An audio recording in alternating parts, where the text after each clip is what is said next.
Olá, sou Francisco Teixeira e estás a ouvir o Marketing Cast, o programa daqueles que querem viver de um negócio online.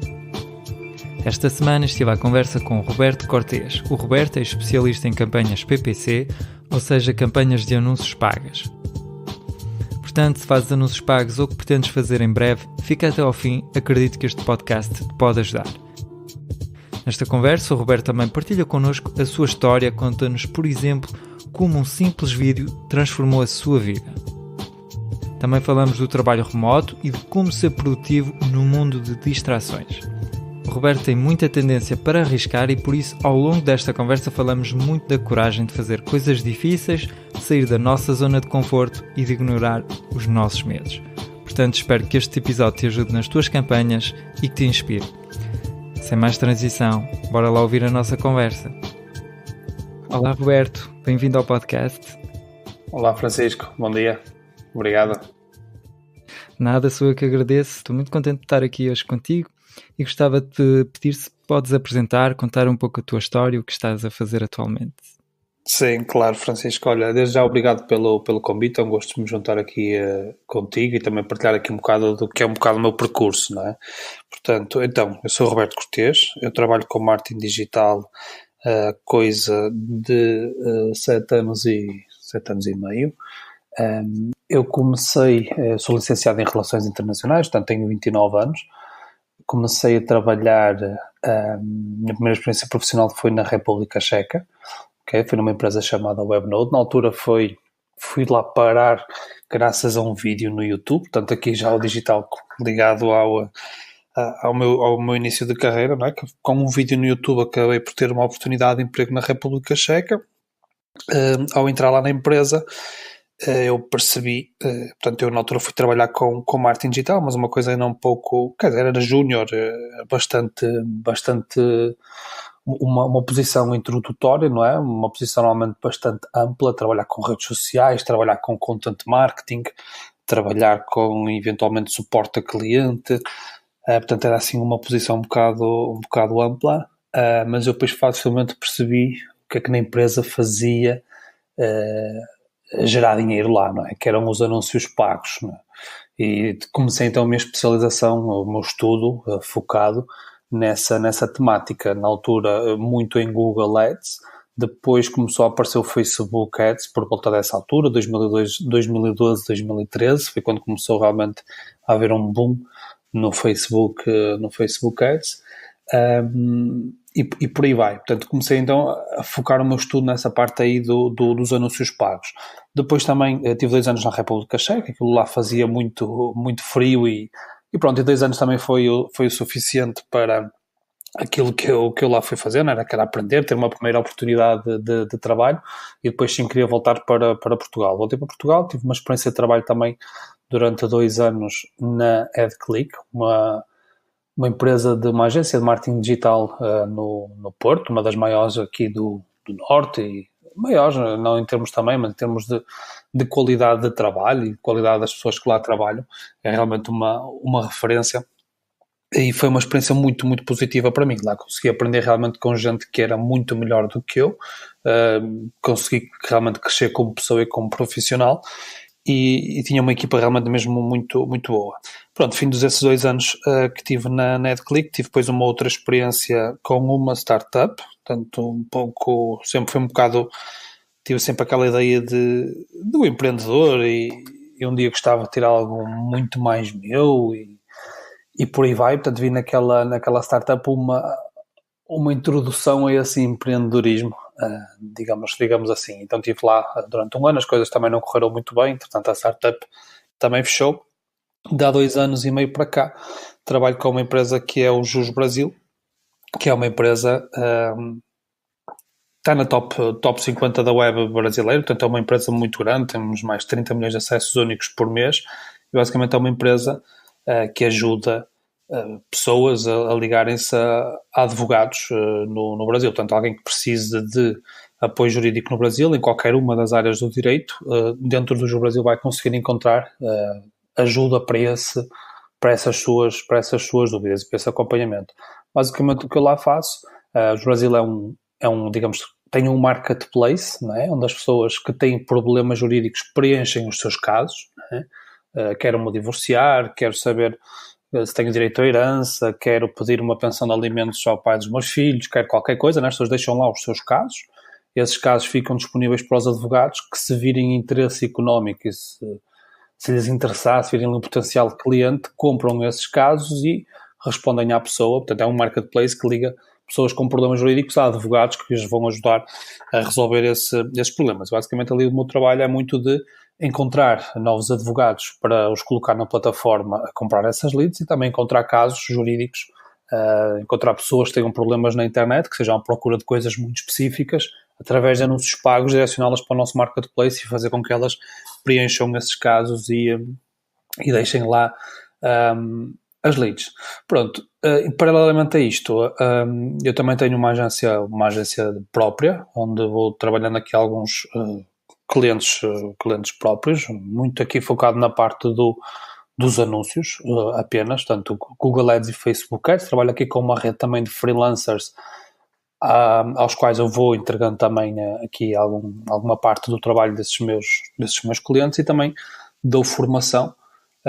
Pontualmente organizo workshops sobre Google Ads e junto, portanto, pessoas numa sala, não é? E dou-lhes formação sobre Google Ads. Eu também aulas em universidades, na Lusófona de Lisboa e também em Aveiro, na Digital School. 5 minutos aqui de introdução. Acho que não me esqueci de nada, Francisco. Sim, fizeste bem, porque assim ficamos logo a conhecer-te muito melhor. Queria que voltássemos aqui ao início, quando tu decidiste fazer aquele vídeo. Tu contavas, aliás, numa entrevista que deste, que fizeste estudos em relações internacionais e que depois aquilo não dava para nada, e que, portanto, certo dia decidiste fazer aquele vídeo e que conseguiste então, assim, 2 propostas de emprego. Estou curioso por saber quanto tempo é que te demorou fazer aquele vídeo, porque tiveste realmente um excelente retorno. Foi, Francisco, realmente foi um excelente retorno, porque realmente mudou a minha vida. Olha, e se queres que te diga, foi realmente algo que não me deu trabalho nenhum, foi bastante rápido de executar e foi bastante rápido as coisas acontecer. Mas pronto, começando então lá do início. Eu estudei Relações Internacionais na Universidade do Minho, tirei curso. Eu não acho que o curso não dê para nada, o curso é para coisas a mais, não é? Dá para, realmente é um curso um pouco genérico, e que lá está. Depois, o curso é bastante teórico também, não é de todo um curso prático. Portanto, depois, quando as pessoas querem entrar no mercado de trabalho, tem muito mais barreiras, não é? Porque realmente as pessoas sabem, têm os conceitos, mas é muito mais complicado a falta da prática, não é? Não é um curso todo técnico. Uhum. E também, quer dizer, eu, apesar de ter estudado Relações Internacionais, sempre fui um rapaz da internet, digamos, não é? Sempre foi o meu hobby trabalhar com ferramentas online. Já na altura tinha alguns blogs com AdSense, onde fazia os meus senhorinhos por mês e por aí vai. Portanto, sempre foi um gosto meu trabalhar com a internet, não é? Na altura também não existia ainda nenhum curso nas universidades virado para isto do que é a internet, do que é o marketing digital. Portanto, na altura era novidade, então acabou por ser mesmo Relações Internacionais. Mas falando então do vídeo, o vídeo, a ideia, portanto, foi numa tarde mesmo, que estava em casa, não é? Não tinha realmente muito para fazer, além daquilo que toda a gente que acaba ou que está à procura de trabalho, da sua primeira oportunidade de emprego faz, que é procurar vagas, enviar currículos, tentar se diferenciar de alguma forma, tentar melhorar o seu currículo, tentar melhorar a sua proposta de valor. Portanto, eu estava nessa onda e pensei, quer dizer, qual é que é o meu grande problema aqui? Eu estou a enviar imensos CVs, envio bastantes e-mails e a minha reply rate, não é muito baixa. Eu realmente recebo muito poucos nãos. É quando eu recebia um não, eu ficava feliz, ao menos recebi uma resposta, ao menos alguém do outro lado teve a decência, não é? Ou a paciência, ou ajudou-me, não é? Ou dar-me um não acaba por te ajudar, não é? Tu ao menos sabes que, pronto, aquela pessoa disse que não, e normalmente diz-te o porquê, e isso aí dá-te margem para tu melhorares. Portanto, e eu sentia que nem sequer os nãos recebia. Portanto, porque é que eu nem sequer recebo o não? É porque as pessoas nem sequer estão a olhar, descartam completamente, logo à partida, o meu CV, nem estão para perder muito tempo comigo, pensei eu. Portanto, eu pensei, então, como é que eu faço para me destacar dos outros, dos demais, como é que eu faço para que as pessoas tirem 30 segundos para olhar para a minha proposta de valor, não é? E possam considerar-me contratar. E na altura, pronto, comecei por criar um sitezinho meu, um desses. É engraçado que na altura até criei o site num dos maiores concorrentes da Webnode, né, que foi a empresa para onde eu depois acabei por ir trabalhar, que foi no Wix. Portanto, o meu primeiro site foi criado lá no... O primeiro site pessoal, não é? Foi criado lá no Wix. Mas pronto, isso não chega. Não chega por si só, não é? Criámos um site nosso, ou o nosso currículo, ou colocar o nosso currículo online. É preciso realmente ainda dar visibilidade, não é? Se nós criarmos um site e não o promovermos em lado nenhum, o site é para nós e para os nossos amigos, não é para mais ninguém. É um site fantasma, na internet ninguém o vai encontrar. Portanto, eu pensei então, talvez o vídeo, portanto, já na altura o YouTube estava bastante já enraizado e na altura já nas redes sociais já havia aquelas páginas de humor que partilhavam muitos vídeos e tinham muitos gostos. Eu lembro-me que na altura as páginas líderes em Portugal, isto em 2012, foi também quando começou a surgir as páginas. Houve ali uma altura que era só grupos no Facebook, depois transitou para páginas onde as pessoas davam like nas páginas e não sei o quê. Eu lembro-me que páginas do humor eram aquelas em Portugal que já eram líderes. Já o Tá Bonito, por exemplo, já tinham uns 200 ou 300 mil pessoas, na altura já era mesmo muita gente. Eu pensei, se eu conseguir fazer aqui um vídeo que entretenha as pessoas, que é isto também que eu sentia que as pessoas procuravam muito no Facebook, é entretenimento. Portanto, se eu fizer aqui um vídeo que entretenha as pessoas e eu consiga passar a minha proposta de valor, pode ser que a coisa funcione, pode ser que agregue valor aqui ao meu CV online, digamos. Pronto, e na altura tive a ideia de fazer aqueles joguinhos dos pares, não é? Em que tens várias cartas viradas, 40 cartas viradas para baixo e tens que pegar em duas cartas e elas têm que fazer o match, não é? Tens que encontrar o par uma da outra. Então a ideia era ter de um lado marcas e ter do outro lado pessoas, não é? Portanto, o Facebook, Zuckerberg, o homem lá das calças da Levi's, o Levi Strauss, não é? Portanto, fazer ali um match entre o empresário, o homem da ideia, e a marca e o quão conhecida é a marca e o que aquela marca mudou na vida das pessoas. Portanto, a ideia era um bocado por aí. E depois no final sobravam duas cartas, então era eu ser o criativo que tu estavas à procura, não é? A tua empresa já encontrou o criativo, olha, eu posso te ajudar. Portanto, a ideia foi por aí. Portanto, da ideia à execução, ao upload do vídeo, eu acho que foram umas coisas de 4 ou 5 horas, não foi muito mais. Portanto, foi fazer as cartas, basicamente fazer uma Wikipédia, maiores empresas do mundo, empresas, portanto, que as pessoas realmente conhecessem e que tivessem mudado a vida das pessoas. Imprimi também as marcas, colei umas cartas e tal, uma câmara, tudo bastante amador, pouca luz, portanto, até acabei depois por colocar o vídeo a preto e branco, porque realmente tinha muito pouca luz. Portanto, um vídeo, digamos que a execução não foi brilhante, digamos, o vídeo tem uma qualidade de imagem também não é das melhores, realmente, foi uma coisa super amadora, foi com os recursos que eu tinha à mão, mas realmente com aqueles poucos recursos que eu tinha à mão consegui passar a ideia que eu queria passar, consegui reter a atenção das pessoas que eu queria e consegui passar a minha ideia naquele vídeo e funcionou. Depois de eu ter o vídeo, o que é que eu fiz? Eu enviei então por mensagem privada para algumas páginas do Facebook, essas de humor, que eu pensei, eles conseguem divulgar isto, não é? Conseguirão, se lhes interessar este tipo de conteúdo, conseguirão fazer com que ele chegue a muitas pessoas, não é? Tem uma audiência, que eu não tenho uma audiência, eles têm uma audiência, e assim foi. Portanto, enviei para meia dúzia de páginas no Facebook, dizer, olha, eu estou à procura do meu primeiro emprego e tal, fiz este vídeo, será que me podes ajudar? Se achares criativo e tal, divulguei na tua página. Isto foi eu, se não estou em erro, não sei se foi final de dezembro ou início logo de janeiro. Mas eu acho que o vídeo tem o dia de upload, eu acho que é o dia 3 ou 4 de janeiro, que eu fiz o upload do vídeo. No dia 6 de janeiro eu já tinha 2 propostas de emprego. Portanto, foi em 3 dias.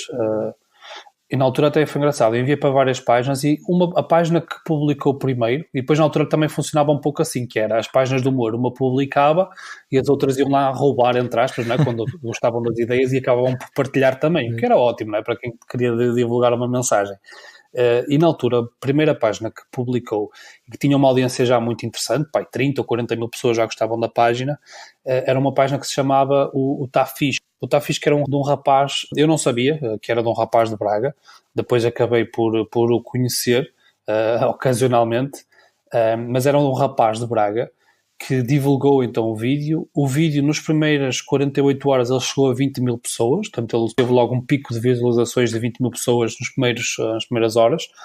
E depois é engraçado que depois acabei por ter a proposta de emprego, pronto, e depois as coisas proporcionaram-se. E eu depois na altura até enviei uma mensagem a esse rapaz, não sabia quem era, dessa página do Tá Fixe, a agradecer, dizer, olha, obrigado por teres divulgado o meu vídeo, realmente deu certo, graças à tua divulgação, mais pessoas viram, eu recebi propostas de emprego, agora já estou a trabalhar, não sei o quê, realmente mudaste a minha vida, muito obrigado, e por aí vai, portanto fui-lhe agradecer. Depois é curioso que passado uns anos, numa formação, onde eu estava a dar formação de Google Ads, de marketing digital, numa formação quando me estava a apresentar, e estava a contar um pouco desta minha história, de como é que as coisas começou, realmente foi por fazer algo, não é? Foi mandar a bola para a frente e ver no que dá. O rapaz, estava um rapaz na plateia que me pergunta, tu foste trabalhar então para a República Checa, não foi? Eu disse, foi. Ele disse, olha, fui eu que publiquei o teu vídeo, essa página é minha. Portanto, isso é um bocado o karma, não é? What goes around comes around. Portanto, e ele ajudou-me numa primeira fase, numa segunda fase estava eu ali a ensiná-lo e a ajudá-lo, a tentar melhorar também a carreira dele. Portanto, acabou por ser bastante engraçado. Eu conheci lá o rapaz e foi realmente engraçado. Portanto, foi graças a ele ter publicado um vídeo, não é? Que depois, na altura, a senhora que estava lá nos recursos humanos na empresa, lá na República Checa, ela era portuguesa, através lá do agente de viagens dela, não sei o quê, que partilhou o meu vídeo daquela página, está a ver? Teve acesso ao vídeo e ela estava à procura de um português para o departamento criativo lá da empresa e deu-se o match, está a ver? Foi assim uma história um bocado rebuscada. Claro. Tu, portanto, recebeste, se não me engano, 2 propostas. A outra era para Portugal? A outra era para Portugal, sim. Porquê é que decidiste ir para a República Checa?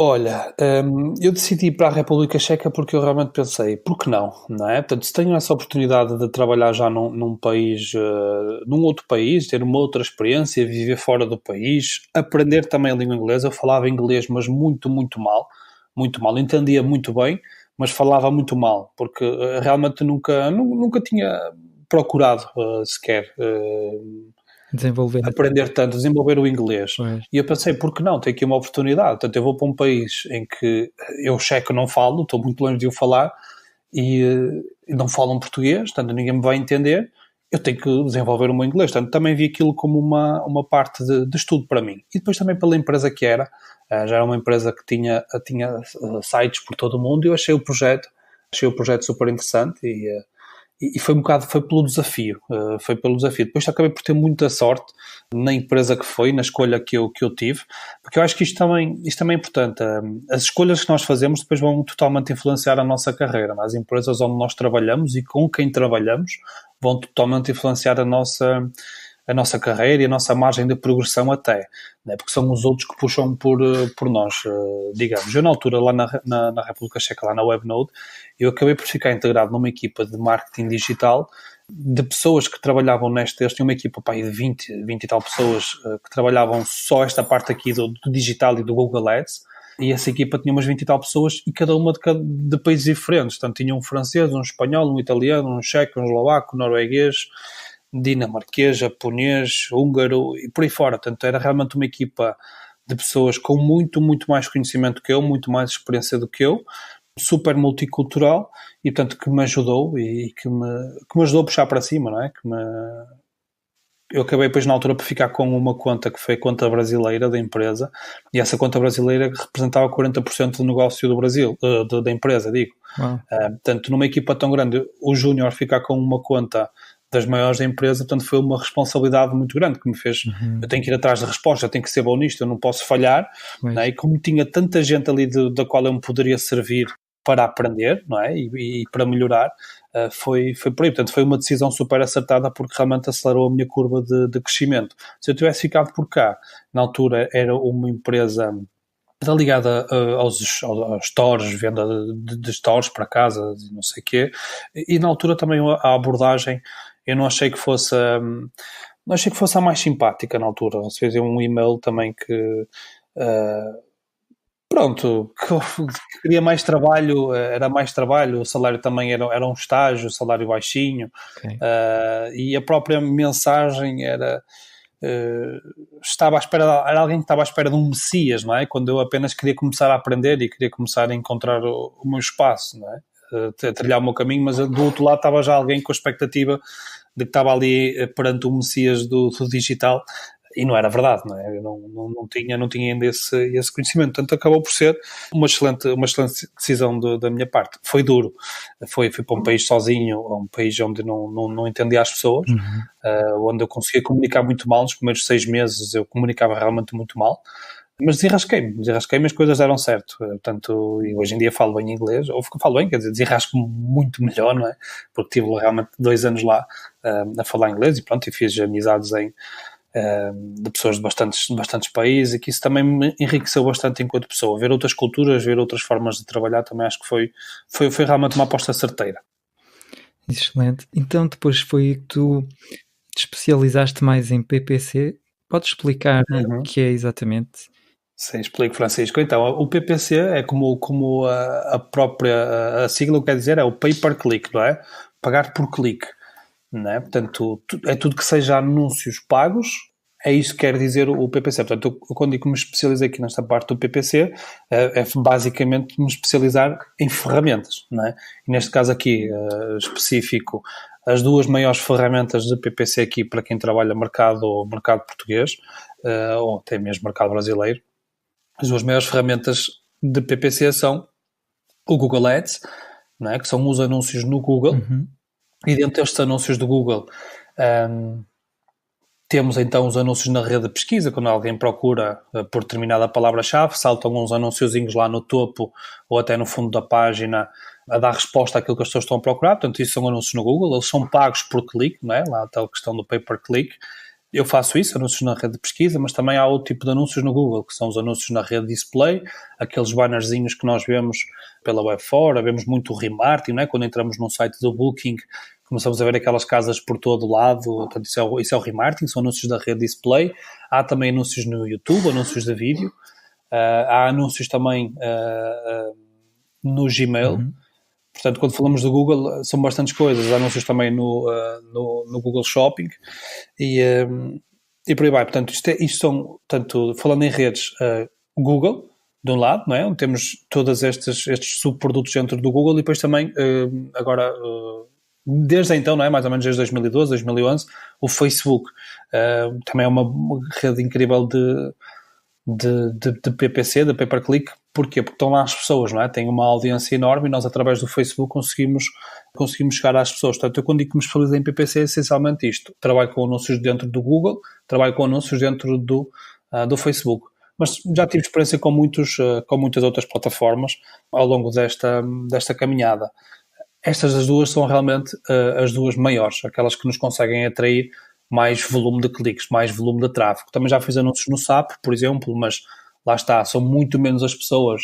Acho que em Portugal são 3%, ou que é 4% de pessoas que procuram no SAP, e depois temos a Google com 94%, 95% da fatia do mercado. Portanto, existem realmente outras alternativas, mas eu tenho tentado focar naquelas em que me conseguem gerar um resultado mais rápido, não é? Neste caso, onde é que as pessoas estão? As pessoas estão no Facebook e as pessoas procuram no Google. Não é? Portanto, é isso aí, é trabalho com ferramentas. Quando olho assim para a tua história, notei que tens uma boa relação com a aversão à perda, ou seja, não tens medo de fazer as coisas, começando ali pelo vídeo, depois também decides ir para a República Checa para um emprego onde eras o mais novo, aquele que tinha talvez menos experiência, e portanto vais assim arriscando bastante. Foi algo que tu tiveste assim que trabalhar, ou é algo natural para ti? És sempre uma pessoa que arrisca? É uma boa pergunta. Eu realmente, eu acho que isto também tem fases, não é? Acho que a idade nos vai metendo um pouquinho o travão, mas eu realmente sempre fui um pouco assim, essa questão da aversão à perda, e eu vou-te já aqui contar alguns episódios, Francisco, mas eu realmente sinto isso na minha vida, sempre que eu estava com muito receio de dar aquele passo, porque podia perder algo, ou porque podia ser posto em causa, ou porque as coisas podiam piorar, ou porque qualquer coisa. Sempre que eu estava com esse receio e depois eu realmente dei o passo, eu hoje em dia só fico extremamente feliz por ter realmente dado esses passos, porque esses passos difíceis de dar, né, realmente sempre me ajudaram muito. E estavas a dar esse exemplo aí de ter ido para a República Checa, quando cá em Portugal podia ter ficado na minha zona de conforto, não é? Isso é um exemplo, mas posso dar depois um outro exemplo, que foi quando eu estava na Adclick há 2 anos, eu tinha acabado de ser promovido, estava a gerir uma equipa de PPC, eu acho que eram 6 ou 7 pessoas que nós éramos na altura, tanto gente sénior, gente até com mais conhecimento do que eu, gente realmente muito boa, tinha uma equipa muito, muito boa, estava dentro de uma empresa de uma agência de marketing digital no Porto, tinha acabado de ser promovido, ter um salário melhor e não sei o quê, portanto as coisas estavam a encaminhar-se muito bem para mim, e eu de repente decido ir para o desconhecido, decido largar aquilo que tinha, para ir para uma empresa que tinha acabado de ser criada há poucos meses, uma startup, portanto decido arriscar o seguro pelo inseguro, e depois na altura as coisas até acabaram por nem correr muito bem, do género, eu estive lá 9 meses ou 10 meses, e depois a empresa, passados uns meses eu saí, portanto houve ali um match de identidades depois com o CEO da empresa, e depois a coisa acabou por afundar. Mas a verdade é que o facto daquilo correu mal, não é? Agora que eu olho para trás, correu mal, a empresa fechou, não sei o quê, mas para mim, eu ter dado esse passo foi realmente muito importante, porque eu fui ver outras realidades, fui trabalhar com outras equipas, fui trabalhar com outras pessoas, com outras dinâmicas, fui dar muitas cabeçadas, fui-me arrepender várias vezes, e isso aí eu só tenho a agradecer eu ter dado esse passo, realmente também me consolidou enquanto profissional e enquanto pessoa, não é? De que nunca tem nada como garantido, temos que correr atrás e por aí vai. E depois até mesmo no meu passo seguinte de carreira, que foi quando eu fui trabalhar com uma empresa, tanto eu na altura, quando estava nessa startup, eu conheci um dos meus colegas brasileiro, com quem eu super identificava, partilhamos os mesmos valores, as mesmas ideias, e trabalhávamos mesmo muito bem em conjunto, e esse meu colega, o Inácio, ele tinha feito parte da equipa fundadora, digamos, do Jus Brasil há muitos anos, mas ele depois, entretanto, veio para Portugal, trabalhou cá em projetos em Portugal e tudo mais. E eu já tinha conhecido até o CEO através dele, já me tinha apresentado o CEO do Jus Brasil, que ainda estava eu nessa startup, ele já me tinha partilhado os valores da empresa, a visão da empresa, o tamanho da empresa, os números, e eu já tinha ficado fascinado. Depois, nessa altura aí, deu-se o match. Portanto, a empresa estava a fechar, a startup, o Inácio de saída, eu de saída, e ele ia para o Jus Brasil, entendeu que eu também podia ajudar naquela missão de digitalizar, de criar a equipa de marketing digital da empresa, e acabou por estar o match, eu acabei por ir trabalhar com uma empresa brasileira. Na altura também, algumas das pessoas a quem eu, cá em Portugal, não é? Amigos ou colegas, chamemos assim, que eu até perguntei uma opinião, olha, o que é que achas? Vou trabalhar com uma empresa brasileira, está do outro lado do Atlântico e não sei o quê, e eu senti que a maioria das pessoas realmente me dizia coisas como, eu não sei, se fosse a ti pensava bem, tens que pensar como é que isso funciona, vais trabalhar remoto, tu sabes lá, quer dizer, nem a empresa tem cá em Portugal, como é que tu vais receber, como é que vai ser, como é que não vai ser, portanto, eu sentia que das opiniões que eu recolhi, a maioria das pessoas tinha ali algum receio e se calhar se fossem eles não arriscavam. E eu arrisquei. Portanto, aquilo para mim foi ainda mais desafiante, o facto de ser de não saber onde é que me estava a meter, digamos, ainda foi mais desafiante e na altura até não tinha só essa proposta do Brasil, tinha uma proposta muito boa também de uma empresa de marketing digital do Porto e até uma proposta com condições financeiras melhores. E eu acabei por ir arriscar no projeto do Jus Brasil. E só estou grato hoje em dia por isso mesmo, porque acabei por trabalhar com gente mesmo muito boa, que me tem ajudado e que me ajuda a crescer constantemente, numa equipa super saudável. Portanto, das decisões mais difíceis de tomar que eu tenho tomado na minha vida profissional são aquelas que realmente me têm impulsionado a carreira muito mais. E até te posso dar aqui um último exemplo relativamente a isto aqui da aversão à perda e do risco, que foi nas primeiras formações que eu comecei a dar. Portanto, eu já tinha uma página no Facebook, um blog, onde escrevia coisas sobre PPC, sobre Google Ads, partilhava umas coisas e não sei o quê. Já sentia feedback de algumas pessoas, do género a perguntar: vais dar alguma formação, vais não sei o quê, blá, blá, blá, blá. Mas realmente eu nunca tinha pensado nisso, em fazer uma formação por mim mesmo. Eu já ia a algumas escolas de formação, quando era convidado, e dava formação. Mas isso, digamos que isso é fácil, não é, de se fazer. É sermos convidados a ir a uma escola a dar uma palestra, ou dar uma formação. A gente vai lá, descarrega a nossa teoria e pronto, e vai-se embora. Agora, eu pensei, será que eu consigo fazer isto por mim mesmo? Será que eu consigo organizar uma turma, alugar um espaço, fazer anúncios, captar a atenção de pessoas, ter registros para fazer aqui uma formação do Google Ads por mim mesmo, fazer toda esta gestão, não é? Dos pagamentos, das inscrições e tudo mais. Será que eu consigo? Será que eu consigo atrair pessoas? E na altura estava até um pouco receoso, do género, epá, que vergonha que vai ser se eu faço aqui uma turma, se vou dar uma formação e depois aparecem lá 2 ou 3 pessoas. E eu pensei, pá, isto pode ser um flop, não é? Se eu for pelas escolas estou seguro, porque se for flop, o flop é deles. Não é? Foram eles que não conseguiram alunos. Mas se fizer eu sozinho e depois não tiver pessoas, pá, o flop é meu, quer dizer, vou dar, ou até abrir uma formação e não ter ninguém, não é? Pode acontecer, de fazer este investimento no projeto e depois não ter ninguém. Portanto, eu tinha muito estes receios e fui adiando um pouco isto da formação, de começar a dar formação por mim mesmo. Na verdade é que quando chegou o dia de eu pensar, não, agora eu vou fazer, vou levar isto realmente para a frente, vou marcar o sítio, vou escolher as cidades e vou-me meter à estrada, vou-me meter ao caminho. Pá, se não tiver lá ninguém, se basta ter lá uma pessoa e eu conhecer essa pessoa e trocar conhecimento com essa pessoa, já vai valer muito a pena. Pensei eu assim. E depois, na verdade, é que todo aquele meu receio acabou por não fazer sentido nenhum, porque depois acabei por ter salas cheias em Braga, em Aveiro, no Porto, em Lisboa, o que foi fantástico, mas já está, outra vez aí, e se calhar se eu fosse pedir opiniões a 1, 2, 3, 4 pessoas, provavelmente a maioria delas iria dizer, se fosse a ti juntava-me a alguém, se fosse a ti continuar a dar pelas escolas, que é o que a maioria faz. Tenho esse medo de arriscar. E porquê que, sabes assim explicar porquê que tu tens sempre vontade em ter novos desafios, em experimentar assim coisas diferentes, coisas difíceis? Será porque acreditas que já aprendeste tudo que tinhas para aprender e, portanto, procuras fazer algo novo? Eu consigo-te explicar, Francisco. Não acho que seja por aí de que já tenha aprendido tudo, ou que não acho mesmo, de todo, porque, e eu digo isto aqui, às vezes as pessoas, eu acho que as pessoas sentem que eu estou-lhes apenas a dar um elogio quando digo que nas formações eu aprendo imenso com as pessoas e com as perguntas que me fazem. Há muitas perguntas que eu genuinamente digo, eu não sei responder. E eu adoro quando digo isto. Tipo, eu acho que há certas pessoas que quando não sabem responder a uma pergunta dizem o talvez ou vão à volta. Eu genuinamente eu gosto muito de dizer eu não te sei responder, mas vou saber te responder. Eu vou atrás da resposta, neste momento não a sei, mas vou atrás da resposta. E quando eu digo isto às pessoas, que realmente aprendo muito com elas nas formações, acho que elas às vezes apenas acham que eu estou a ser simpático, mas a verdade é que realmente as formações para mim também me estimulam imenso e aprendo realmente imenso, porque tenho que ir atrás de respostas. Já relativamente ao perfil, porque eu acho que isto é perfil, de estar constantemente à procura de novos desafios, do risco e tudo mais, eu acho que isto é aquilo...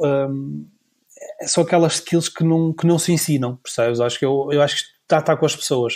Há pessoas que já nascem ou que já são formatadas de tal maneira para ser assim, e isto é aquele tipo de mindset que não se ensina, que está contigo, percebes? Que nasce contigo.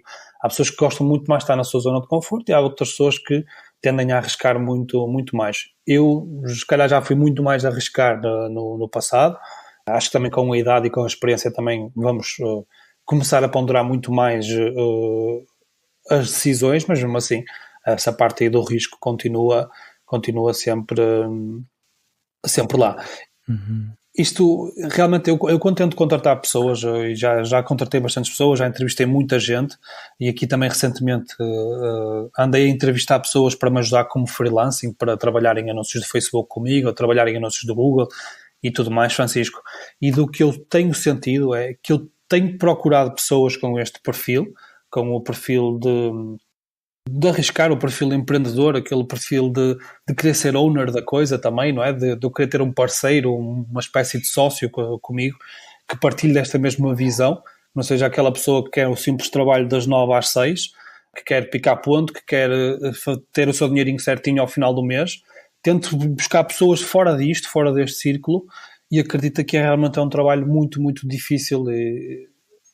Isto é uma coisa que não se ensina, tem que estar lá, tem que já estar na pessoa, a pessoa já tem que ter este espírito. Isto é realmente muito difícil de encontrar este tipo de perfil, infelizmente, ou pelo menos então ou sou eu que ando a entrevistar as pessoas, não é pessoas erradas, mas que não têm realmente este perfil que é o que eu procuro. E como é que fazes para, lá está, para saber se essa pessoa tem essa tendência para o risco? Tu em 2 minutos de conversa percebes isto. Isto aqui é uma coisa que passa muito facilmente, que é o que o meu colega, o Inácio, diz, os brasileiros dizem, não é? Que é o ter o sangue no olho, não é? Os brasileiros dizem isto, que é o ter sangue no olho. E tu, em 2 ou 3 perguntas com uma pessoa, tu consegues entender se aquela pessoa tem o tal sangue no olho, se aquela pessoa quer realmente mudar o mundo, quer ser parte, ou se aquela pessoa simplesmente quer o seu trabalhinho, ganhar o seu dinheirinho e ir para casa despreocupada, não é? Isto é uma coisa que tu, com duas de conversa, tu entendes isto muito facilmente. E tu, por exemplo, não te conheço, digamos, estamos a conhecer agora, né, aqui nesta conversa, Francisco, mas tu já serias uma pessoa que eu entenderia que tem o tal sangue no olho, né? Porquê? Por este teu projeto. Estás aqui a fazer um projeto, algo diferente, estás-te a desmarcar do padrão, do que é o padrão, estás a fazer coisas diferentes. Isto para mim é ter sangue no olho, é este tipo de teres um bebé, teres um menino e estás a trabalhar para ele e tens o teu sonho, a tua ambição e a tua proposta de valor. Isto para mim é o sangue no olho e realmente vê-se muito pouco. Isto é daquelas coisas que eu costumo perguntar primeiro: olha, tu tens algum projeto pessoal, alguma coisa que já tenhas feito? Esta é daquelas primeiras coisas que eu pergunto, porque logo daí dá para perceber se essa pessoa tem aquele perfil que tu procuras ou não. Entendes? Sim, sem dúvida. Eu por acaso estava aqui a pensar, tu dizias, pronto, que é mais uma questão de personalidade, que as pessoas que não têm essa garra, essa vontade, nunca a terão. Eu estava a pensar, bem, se calhar não é bem assim, se calhar as pessoas depois podem mudar, às vezes tenham assim pá, de repente, lá está, eu, por exemplo, ao fazer estes podcasts também é para inspirar pessoas e elas depois ouvem, por exemplo, aqui a tua história e podem ter um clique e pensarem também em mudar completamente de vida. Mas a verdade é que eu estava a pensar que eu também era esse tipo de pessoas que um dia tive um clique e que decidi realmente fazer aqui algo completamente diferente e de arriscar imenso, porque nomeadamente agora comecei hoje é o primeiro dia em que eu estou focado a 100% aqui neste projeto. Brutal. Exatamente, porque até agora eu tinha um emprego e comecei aqui o podcast em julho do ano passado e ia fazendo isso no meu tempo livre, mas a verdade, basicamente o que eu queria dizer é que eu pensei que tinha tido um clique, mas aqui ouvindo-te, a verdade é que eu sempre tive projetos, praticamente, desde que comecei o primeiro emprego, até ainda estava na escola que já tinha um site, já ia fazendo coisas, portanto não sei. Agora fiquei na dúvida se as pessoas podem realmente mudarem por completo de vida, não sei. Pois é isso, estás a ver, isso é uma coisa que ninguém te ensinou, é uma coisa que já vinha de ti, diz para a cama a pensar nessas ideias e como é que eu extraponho isto, não é? Como é que eu ponho isto aqui cá para fora, não é? Isso aí é uma coisa que que não se ensina, em lado nenhum, isto se vai ensinar. Tu podes ter aí sentido inspirado pelos outros, isso é verdade, mas isto é uma coisa que não se ensina, isso já está inato na pessoa. A pessoa até pode ir só fazendo uma coisita ou outra, não sei o quê, mas tem aquele bichinho ali dentro dela a remoer, que quando tiver a oportunidade certa, essa pessoa vai explodir e vai agarrar essa oportunidade e vai fazer com que aconteça, não é? Fazer acontecer. Realmente pode estar um pouco adormecido e depois, certo dia, ouvindo alguém, ouvindo uma entrevista, ou ver um vídeo, ou ler um livro. Sem dúvida, isso está lá, nasce está com a pessoa, isso é uma coisa que se percebe muito facilmente. E é assim, isto não é uma crítica para ninguém, eu não estou aqui a dizer, eu sou maior porque eu arrisco e não sei o quê, não é nada disso. Acho que cada pessoa tem o seu perfil e é assim que tem que ser, e há pessoas que se vão sempre dar bem com isto, do trabalho das 9 às 6, e é a forma de eles ver a vida. Eu acho que isto não está de todo errado, ok? Não acho que devemos ser todos empreendedores, não acho que devemos ter... tentar todos mudar o mundo, não acho isso de todo. Cada um deve viver as coisas à sua maneira, não é? Não acho... Houve aqui uma altura que parecia que a sociedade nos puxava para isto, não é? De temos que ser todos empreendedores, ou eu não acho isso de todo. Mas realmente encontrar pessoas assim com esse mindset não é fácil, não é fácil. E a verdade é que das muitas pessoas com esse mindset que eu tenho conhecido, que têm arriscado, têm feito por si, que têm ido à luta, que têm corrido atrás, a maioria dessas pessoas que eu tenho conhecido com esse perfil se têm dado bem na vida. Ou, quer dizer, quando digo dado bem na vida, não estou a falar meramente financeiramente, estou a falar que estão a ver os seus projetos realmente a avançar e estão felizes no trabalho, são felizes a fazer aquilo que fazem. Por isso, Francisco, parabéns para ti também, por essa decisão, por tomares esse risco de realmente ser algo que tu queres fazer, te queres focar no teu projeto. Realmente difícil encontrar pessoas que saiam assim da sua zona de conforto, não é? Que saiam do seu seguro, do seu porto seguro, de ter o seu salário fixo ao final do mês, de pagar as suas continhas, não sei o quê, para ir para algo incerto.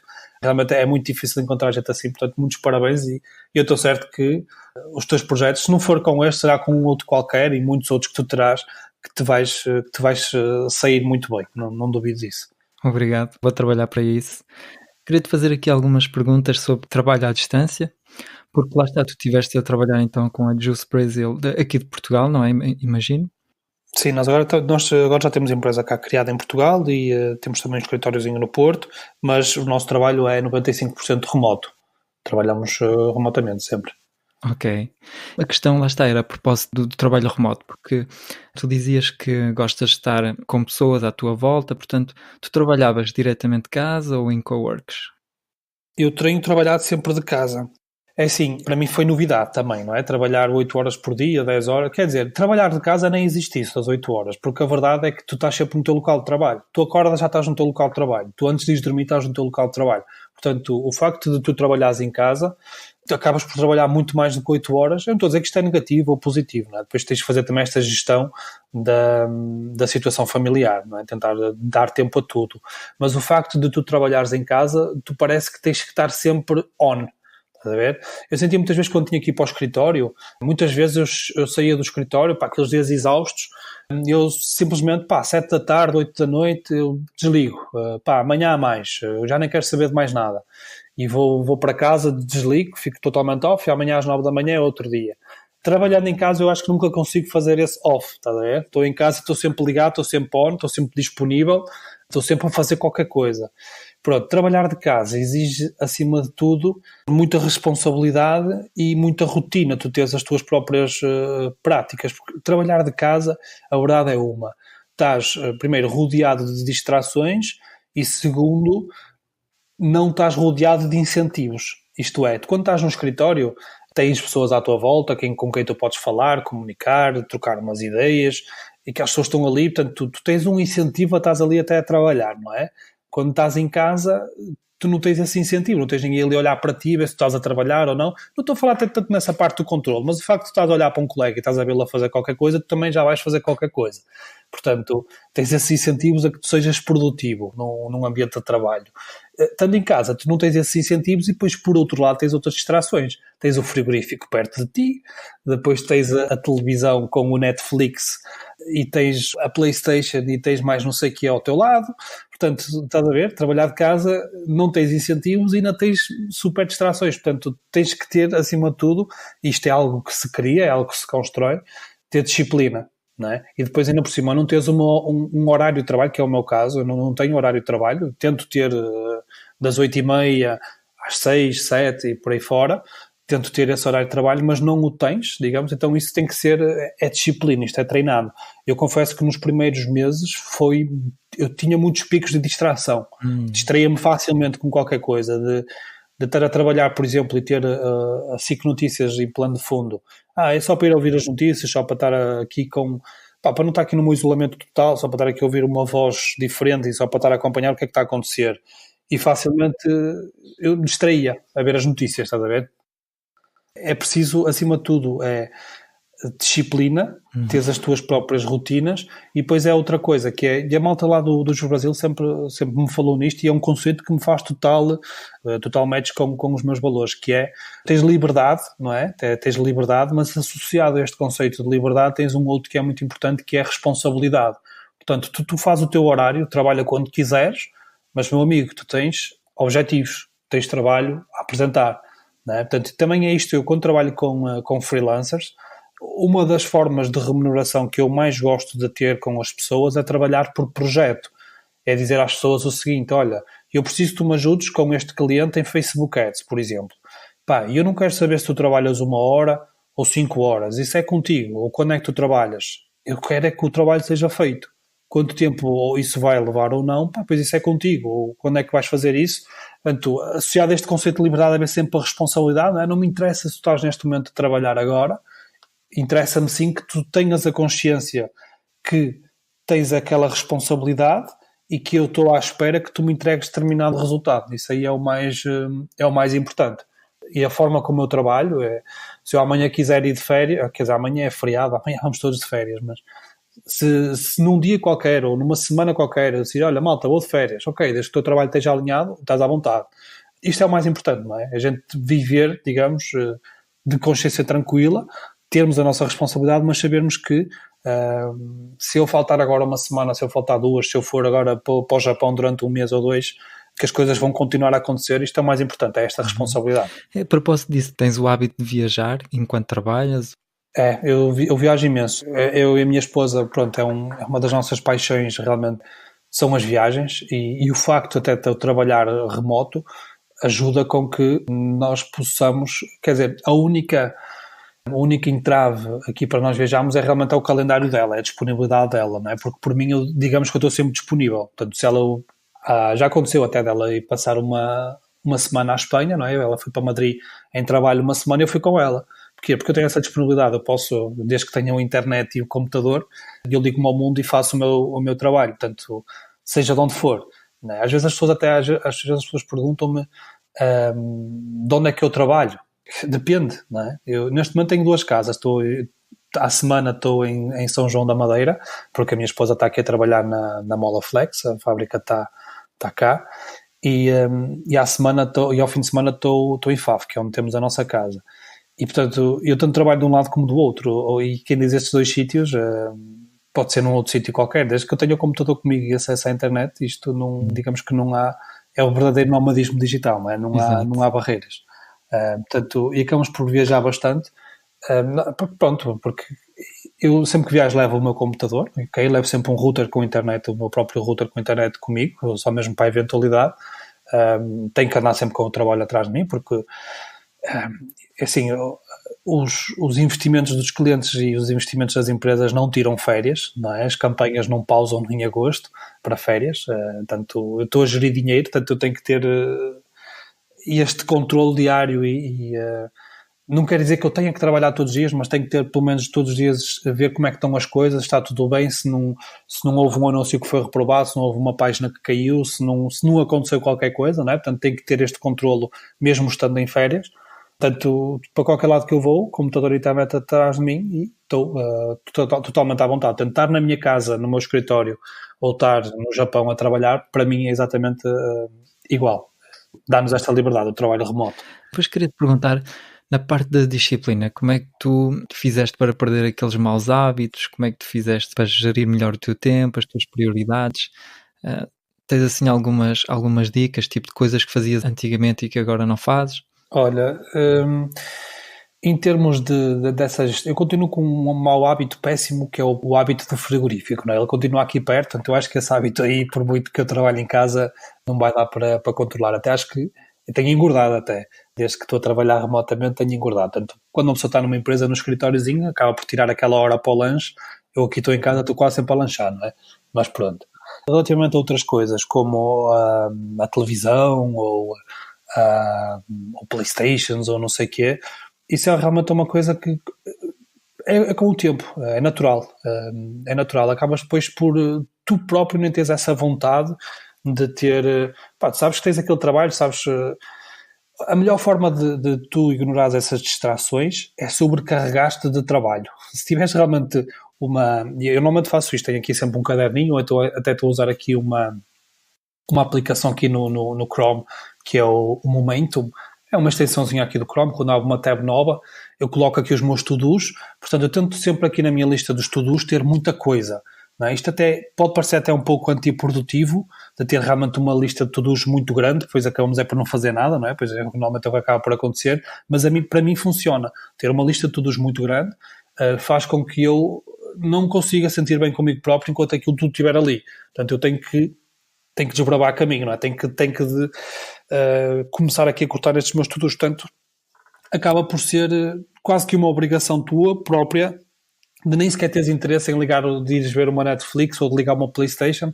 Olha, a minha PlayStation eu acho que ela já nem é ligada para aí há meio ano, até já estou a pensar em vendê-la, porque realmente já não faz match. Eu quando trabalhava em agência e quando tinha o meu trabalho com o meu horário mais definido, eu jogava muito PlayStation ao final do dia.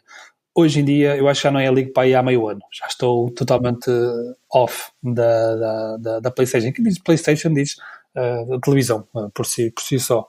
Mas é isso, a mim funciona muito bem assim, é ter uma lista de to-dos muito sobrecarregada. Acaba por eu próprio não me sentir bem em estar a fazer outra coisa que não a limpar aquela lista, não é? A concluir tarefas. Para mim funciona realmente muito bem. E depois, é assim, pontualmente, dar uma volta, caminhar, ou dar uma corrida, ou alguma coisa assim, também ajuda, sair um pouco de casa. Isto do trabalho remoto, e eu agora ando aqui com a minha esposa também, andamos a ver casas e não sei o quê, eu tenho sempre uma exigência, que é, no sítio onde eu vou ter o escritório, eu preciso de ter muita luz. Isso realmente é muito importante para quem está isolado e quem está no seu trabalho remoto, sozinho. Tem que ser mesmo realmente um sítio com muita luz. Eu gosto muito de trabalhar na sala, montar o escritório na sala e não num quarto. Também acho que é super claustrofóbico.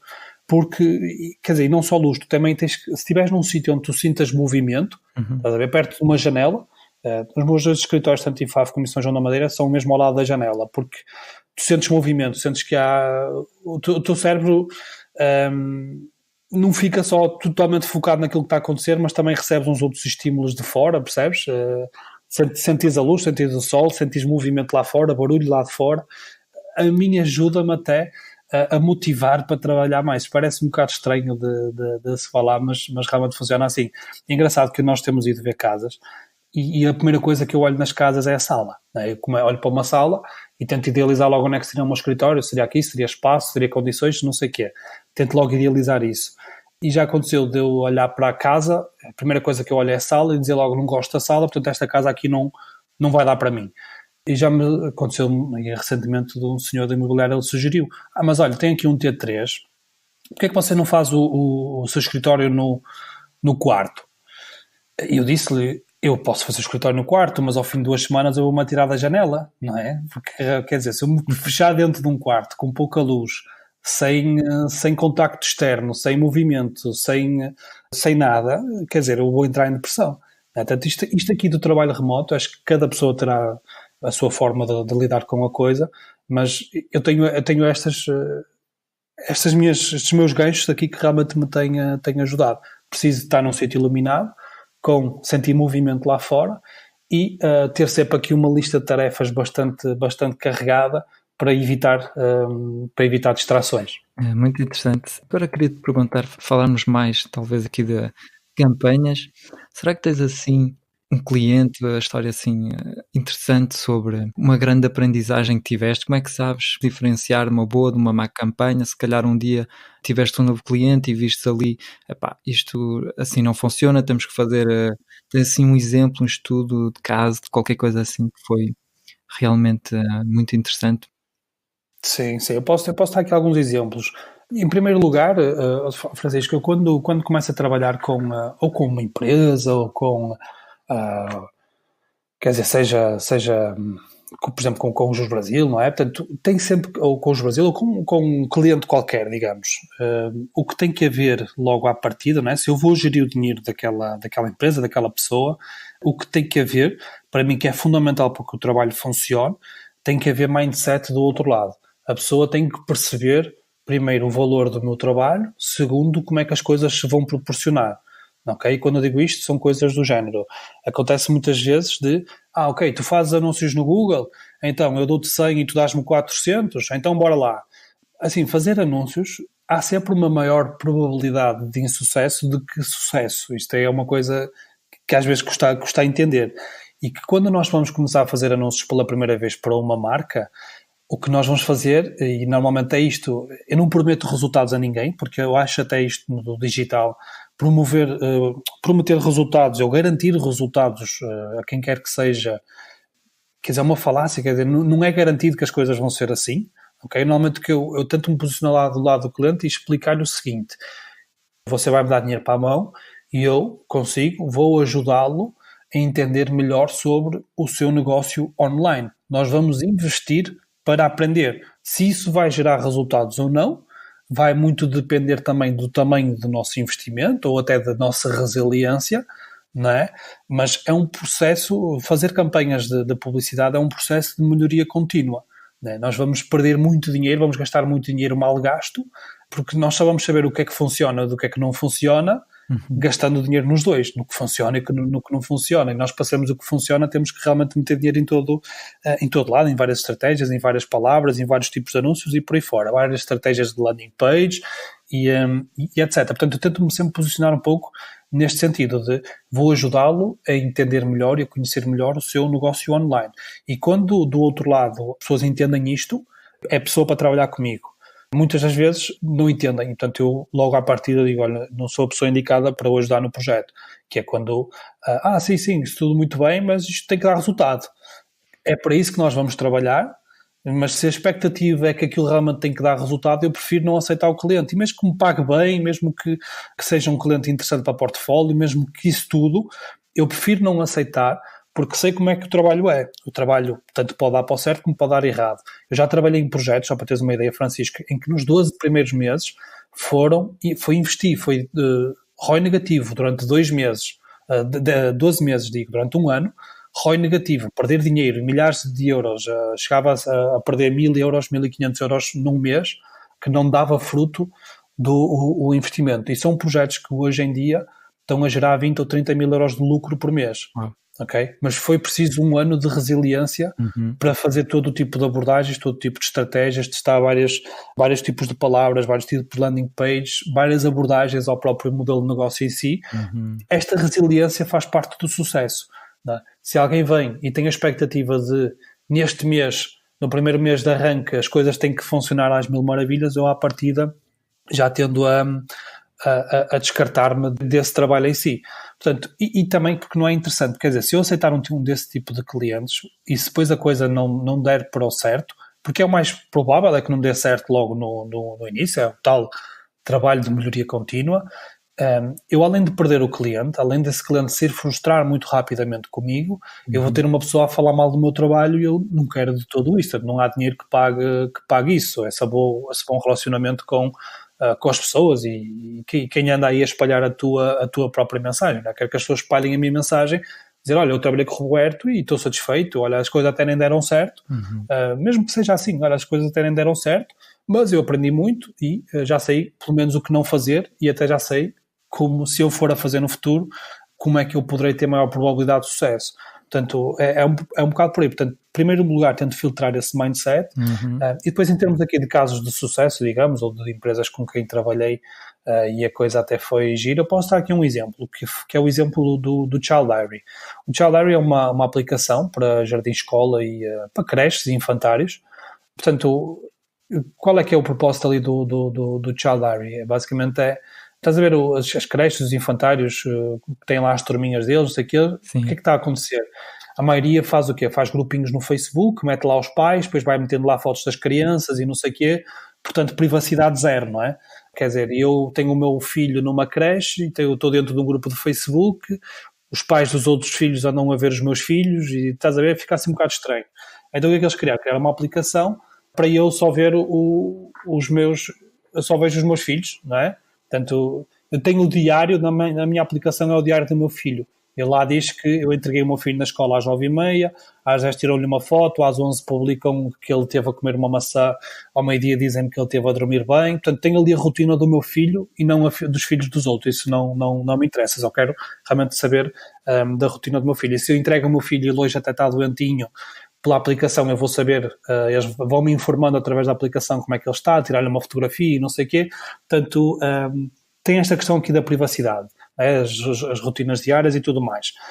Pronto, e depois tem outras propostas de valor também para os portfólios digitais e e tudo mais. A aplicação realmente ajuda muito educadores de infância no seu trabalho dia-a-dia e nesta comunicação escola-família. Eu comecei a trabalhar, eu neste momento já não estou a trabalhar com eles, mas eu comecei a trabalhar com eles há cerca de 2 anos, um bocadinho mais de 2 anos, 2 anos e pouco, com o Childary, que na altura, portanto, é uma empresa que tinha apenas 2 pessoas, portanto, que era o fundador e a fundadora, não é? Que eles são um casal, são casados.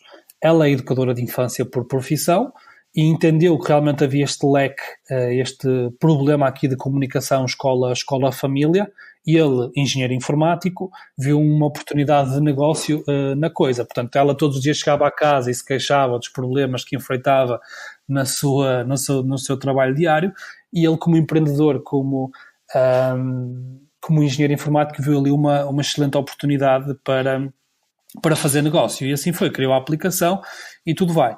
Pronto, ela é educadora de infância e ele é engenheiro informático. Bases de marketing digital, há 2 anos atrás, quando eu os conheci, 0. Portanto, eles tinham um excelente produto, sabiam exatamente as dores do seu público, sabiam exatamente as funcionalidades que o seu produto devia ter, sabia exatamente como as executar, não sabia era vender o seu produto. Portanto, na altura que eu os conheci, foi nesta onda, foi através, eles estavam na Irlanda, foi através de uns amigos que eu tenho na Google, que são amigos em comum, que nos conhecemos. Uhum. E na altura eu percebi isto, portanto, eles precisavam de alguém que os ajudasse na divulgação, que os ajudasse nos anúncios, não é? Portanto, é aqui que eu entro.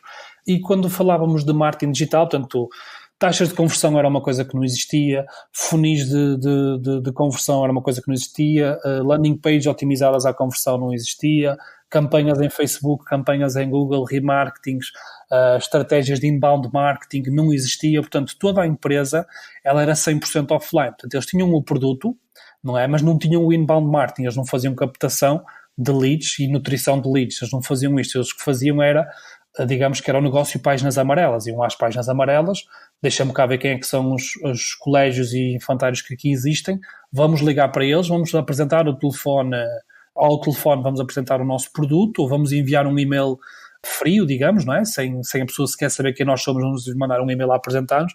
Portanto, faziam muito este trabalho de outbound, não é? Este cold calls, não é? Ligavam, eram chamadas frias, ninguém gosta de receber chamadas da Mel, não é? Ou da Vodafone a perguntar se queremos serviço, ou do Barclays a perguntar se queremos um cartão de crédito. Ninguém gosta disto. Mesmo que até nós estejamos interessados num produto, receber uma chamada a frio nunca é interessante, não é? Em termos de nutrição de leads. Mas eles faziam isto. Portanto, a taxa de conversão, digamos, deles em venda acaba por ser baixa, não é? Portanto, eles tinham que fazer se calhar 200 chamadas para fechar um cliente. Não era de todo interessante, portanto exigia muito esforço. Pronto, com a minha entrada na empresa, então qual é que foi a minha grande preocupação? Primeiro, resolver logo então o leque que eles tinham em termos de divulgação, portanto ajudei-os logo com a parte dos anúncios, mas depois muito também na parte de estratégia e da formação deles os dois, enquanto como é que isto do marketing digital funciona, como é que é isto do inbound marketing, como é que nós temos de estar orientados à conversão, como é que é isto do custo por clique, mais taxa de conversão, vai-nos dar um CPA, que é o custo de aquisição.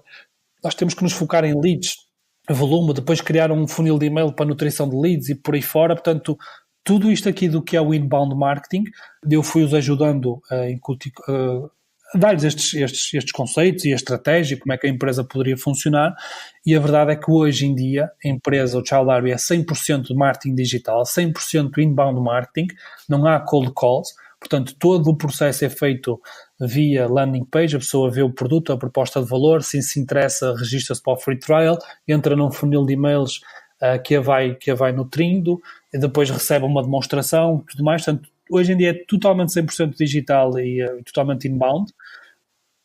E se tu hoje em dia tiveres uma conversa com a Vanessa, que é a fundadora, ou com o João, que é o fundador, e eles falam-te de CRO, falam-te de taxa de conversão, falam-te de anúncios de CPA, de CTRs, de engagement, falam-te de tudo isto. Portanto, eu hoje em dia, para mim é um caso de sucesso muito grande, não se deve só a mim, ok? O facto de eles terem tido esta aprendizagem, deve-se essencialmente a eles, não é? De terem também feito esse estudo, mas para mim é um caso de sucesso de ver que há 2 anos atrás eu peguei neles e quando eles estavam quase sozinhos, não é? E não tinham estas bases do marketing digital, e passado 2 anos eu já senti que era a hora de eu sair do projeto, porque já lhes tinha entregue o meu maior valor.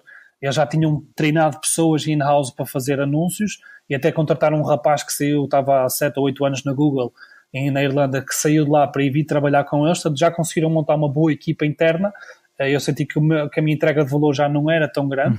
Portanto, isto deixa-me super orgulhoso, não é? De saber que eu trabalhei com aquelas pessoas, que eles faziam 100% offline, hoje em dia é 100% online, e que realmente o negócio está a florescer, não é? Já tem esta capacidade de contratar gente muito boa no mercado, e a própria faturação da empresa, a partir do momento em que a empresa virou 100% online, o número de clientes disparou e floresceu, não é? Portanto, isto para mim é um bom case e me deixa realmente muito, muito feliz. Sem dúvida mesmo, muito interessante, porque tu aqui foste além do teu, podíamos chamar, trabalho, ou seja, não foste só gestor de campanhas, mas também fizeste uma formação mais sobre marketing digital. E isso leva-me a perguntar se vês muitas vezes esse problema que é as pessoas contactam porque querem apenas fazerem anúncios, mas não têm qualquer noção sobre marketing digital. E como é que tu fazes se isso acontece, não é? Como é que tu fazes? Trabalhas na mesma com essas pessoas ou também fazes um acompanhamento a esse nível? Olha, idealmente eu não trabalho com essas pessoas. Não quer dizer que não possa acontecer. Se a pessoa tiver aquele mindset de que se quer colar a mim e quer aprender e quer perceber o porquê do trabalho, eu adoro isso. Quando é alguém que, olha, não percebo nada disto, mas toma lá o meu dinheiro, faz o investimento, o meu objetivo é este, e eu gostava de ficar por dentro de perceber as coisas. Quando assim a pessoa tem esse interesse e não sei o quê, e também tem o tal mindset de resiliência, de entender que aquilo é um trabalho de otimização contínua, não sei o quê, eu aceito, de boa. Mas quando entendo que a pessoa ainda não tem um patamar de conhecimento e pode não ter aquele mindset que eu procuro, o que eu faço é tentar passar essa pessoa para outras empresas, para outros parceiros que fazem muito mais essa parte aí da nutrição, ok? O que eu recomendo muito é quando vejo alguém que ainda está nessa fase, principalmente em e-commerce, que ainda está nessa fase de, eu tenho um produto e agora quero vender e quero ganhar dinheiro com este produto, mas não tenho ainda esse mindset, estás a ver? E eu tento passar para um outro parceiro que é o PNE, o do Luís Diogo. Ele realmente também é alguém que realmente podes também falar no futuro, que realmente é um entusiasta aqui do digital e muito bom de conversa, que ele faz isso aí, que é o trabalho da empresa dele, é fazer esta nutrição, este acompanhamento, é o 360 dentro do digital. Eu neste momento não tenho estrutura para isso, para fazer uma imersão 360 nas pessoas e de lhes dar, desde as bases até à parte prática. Eu não consigo fazer este acompanhamento ainda. O meu trabalho é muito focado na parte prática só dos anúncios. Portanto, se a pessoa não tiver aquelas bases consolidadas, à partida eu não aceitarei. Enviarei primeiro para um outro cliente, para um outro parceiro, e depois sim trabalharei essa pessoa numa fase mais avançada do projeto. Porque há muitas empresas que, apesar de elas pensarem que já estão prontas para os anúncios, há muitas empresas que ainda não estão de todo prontas para os anúncios. E eu estou até a ver aqui isso num caso aí que tenho, que é, isto não basta termos um produto, não é? Não basta irmos ali a uma fábrica e produzirmos sapatos e temos o produto, e agora isto é quê? Criar uma loja online, meter lá os sapatos, isto vai-se vender? Metes aqui uns anúncios e isto vende? Isto não é suficiente, não é? Porque se isto fosse suficiente, eu não estava aqui, tu não estavas aí, não estávamos aqui a falar sobre isto, estávamos todos muito ricos a vender qualquer coisa, não é? Se isto fosse assim fácil, não é? Eu tenho o produto, monto uma loja online, meto lá o produto e meto uns anúncios para aquilo vai se vender por si só. Se fosse assim tão fácil, nós não estávamos aqui. Exato. Não é? Portanto, é realmente um trabalho de otimização contínua e é preciso perceber das coisas. E quando eu sinto que o cliente está nessa fase aí, de achar que tem o produto, tem a loja, e se não conseguir vender nada através daquela loja que ele tem, é porque eu estou a fazer um mau trabalho. Se eu vi que a coisa está nesse ponto, eu não vou aceitar. Não vou aceitar porque é a tal questão, não é, do desgaste da relação, e depois alguém aí a falar mal de mim, não é? Isso não interessa. Não interessa. Não interessa. Mas é o que realmente se vê mais, é falta esta educação digital, chamemos-lhe assim, não é? Ainda há um bocado de falta de educação digital, como é que as coisas funcionam. Não basta teres um bom produto, não basta colocares isso no Shopify da vida, não basta meteres isso nos anúncios do Facebook ou meteres uns anúncios do Google a apontar para o teu site. É muito mais do que isso. Tens que otimizar a taxa de conversão, tens que perceber onde é que as tuas propostas de valor, tens que otimizar os teus headlines, as tuas imagens, já viste qual é que funciona melhor, a apresentação do teu produto, mais descrição, menos descrição, mais foco nas características do produto, mais foco no valor que o produto vai agregar, o teu funil, onde é que as pessoas empancam, não é? As pessoas adicionam produtos ao carrinho ou não adicionam, as pessoas chegam ao checkout e não compram, quais são os teus métodos de pagamento, a usabilidade do próprio site, como é que as pessoas usam o teu site, se elas veem mais do que um produto, 2, 3, fazes remarketing nisso. Portanto, realmente há muita coisa, não é? Principalmente dentro de um e-commerce, que vai influenciar se uma pessoa vai comprar ou não vai comprar, não é? Existem testemunhos, existe um vídeo a explicar o teu produto, existe casos de sucesso com o teu produto,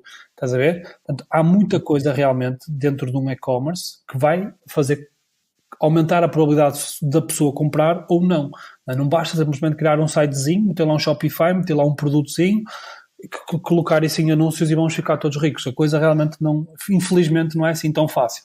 Não é assim tão fácil. É preciso realmente fazer uma imersão sobre o próprio projeto em si e perceber estes gargalos, não é? Que é basicamente isso, são gargalos. É identificar, no e-commerce, identificando quais é que são os gargalos e eliminando esses gargalos, melhorando taxas de conversão, a magia acontece. Mas até lá chegar, muitas das vezes, a coisa demora meses, não é? Não é do dia para a noite. Claro. Reparei, lá está, que tu tens dado muita formação, basicamente sempre que tiveste um emprego continuaste sempre a dar aulas. Hoje também sei que és professor na Universidade Lusófona de Lisboa. Porquê é que tu sentes sempre essa vontade em ensinar? Sabes de onde vem isso? Olha, isto eu acho que também é daquelas coisas inatas, sabes? E eu adoro mesmo, adoro dar aulas. Para mim, e quanto mais avançadas forem as turmas, mais desafiante é. Quer dizer, também gosto de dar aulas a quem está no nível super introdutório, porque sei que agrego super valor a essas pessoas, não é? Qualquer coisa que eu diga as vai ajudar imenso para o futuro. Mas também gosto muito de dar aulas a turmas que são super experientes, e tem-me acontecido isso nas formações, de apanhar pessoas que trabalham em Google Ads há mais tempo do que eu, não é? Portanto, aconteceu-me aqui recentemente de dar formação a um rapaz que trabalhava há mais de 10 anos com Google Ads, não é? Acontece, mas isto do gosto de dar formação, gosto de... Eu acho que começa tudo pelo gosto de trabalhar nesta área, está a ver? Do gosto de trabalhar nesta área, de ser um autodidata, de ser um estudioso, de ler muito, de me questionar constantemente, de constantemente ir à procura de respostas. Acho que daí, deste meu perfil, já vem essa energia e essa vontade de ensinar e vontade de trocar ideias, vontade de falar sobre a temática. Acho que vem daí. E eu adoro nas formações, que eu normalmente planeio as formações para 8 horas. 7 ou 8 horas.